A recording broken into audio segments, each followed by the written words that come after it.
And I have sleep apnea, and I wear a CPAP at night when I go to sleep.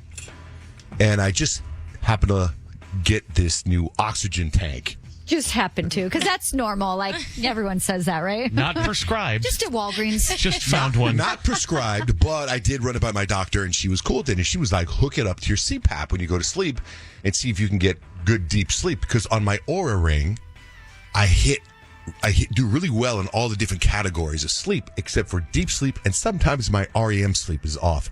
And deep sleep, in that category of deep sleep, is when your body recovers and repairs. And my deep sleep sucks, and my HRV sucks, whatever that means, right? So, anyway, so I hook up the oxygen tank to my breathing machine yesterday. I get the little adapter from my sleep plug, Kim. That is also normal. She's amazing. I've sent all my sleep people there. I sent somebody who there. Her company's called Integrative Sleep Systems.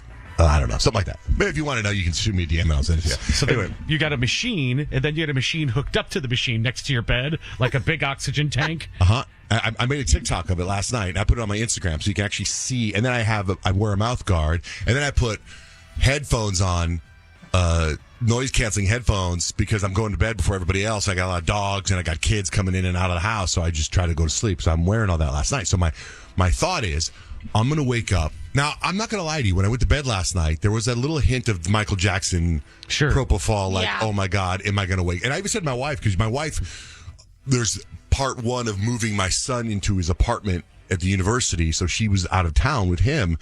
And so I said to her, I go, hey, just in case, I'm doing this. And I go, do you have life insurance on me? And she's laughing. And I go, no, I'm serious. Like, I don't know what's going to happen, with this. Is this too much? Because, again, it's not doctor prescribed. I don't know if there's a propofol switch on I don't know if I do this right. Just in case, right? She laughed. So I put the oxygen tank to my breathing machine, my CPAP, and I go to sleep. And I go deep asleep. And the thing is, the machine goes... So it's super loud. Darth Vader noises. Yeah, but it doesn't bother me. But I know that if my wife was sleeping, I don't know how long this is going to work because she has sensitive hearing, and the CPAP machine is very quiet. So I put the Oura Ring on, I put the oxygen tank in, and I go to sleep. And I wake up this morning a little earlier than I normally would, and I feel energized. I feel fantastic. I download all the sleep information, and it's terrible. What? Every category in the sleep thing is in the red, and it's like terrible, terrible, terrible. And I'm like, could this be a mistake? Could it be it's so good and off the charts that it didn't know how to read? Now, at the same time, somehow my phone also died in the middle of the night, so I don't know if because the battery was low when it was... so I don't know if there's a tech issue, but everything was terrible. But I feel better than I felt in the last few days. So I don't know if it's psychological. There's a placebo. I don't know what. You're a medical wonder. That's day one. This is just day one of doing this. So we'll see how it goes. I'm going to try it again tonight. So then, because I got up earlier than normal, my Starbucks opens at 4, right? So I'm in the driveway at 3:45 at my house. And I'm like, I don't want to wait at the Starbucks. But I've got some stuff to do for the show, so I do all the stuff for the show in my driveway on my phone. So I pull up at the Starbucks at 3:59, and I'm like, they should be cool. I know it's a little early, because there are times where I've gotten there a little earlier and they make me wait, right? But also the time that they open is also fluctuated. So I get there at 3:59, and they're like, welcome to Starbucks, can I help you? And I'm like, yeah, right on, man. So I pull up, and they're getting my drink, and I put on my Instagram. I zoom in on the time, 3:59. And I'm like, ooh, first customer of the day, right? I'm all like just feeling pumped. First customer of the day. I got oxygen in my body, right?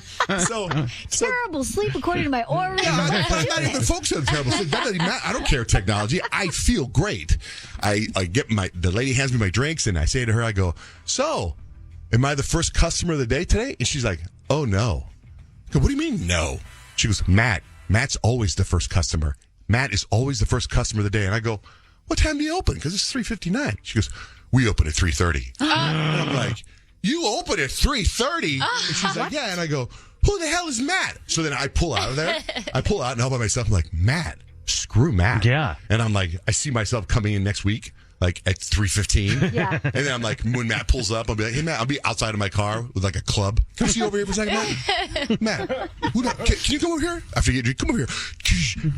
Like popping his windows, breaking his flat in his Pull tire. his aura ring off his finger. When did they start opening at 3:30? I don't know, because there was a time where I had to go somewhere else because they were open up at 6. Yeah. Now they open at 3:30. What happened in the world? Are things getting back to normal?